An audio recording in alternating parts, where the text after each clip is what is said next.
Welcome to The Last Breakfast. Please enjoy the video. Driver blocklists are protective measures used by operating system vendors. They prevent drivers that fail security or compatibility standards from loading on systems. Vendors update blocklists after reports of instability, crashes, or malware linked to specific drivers. This practice preserves system integrity and reduces data loss risk for users and organizations. Blocklists also enforce signing and testing requirements for drivers. Understanding this context explains why removing blocklists can create significant security and stability problems. Disabling a driver blocklist creates real technical and legal risks you should consider.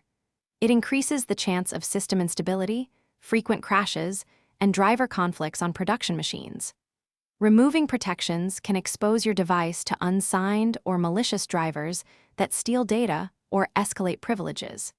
It may also void warranties or violate enterprise security policies and compliance requirements. Attackers often target systems with weakened protections, making compromised devices harder to recover.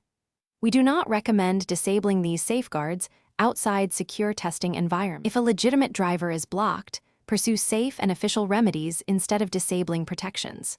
First, install WHQL-signed drivers supplied directly by the hardware manufacturer or through the operating system update channel. Second, contact the vendor or OS provider and request a driver review or whitelisting through official support channels. Third, use a controlled test environment or virtual machine to evaluate drivers without exposing production machines. These steps preserve security while enabling troubleshooting and compliance with policy. Thanks for watching. If this was helpful, leave a like and consider subscribing. See you next time.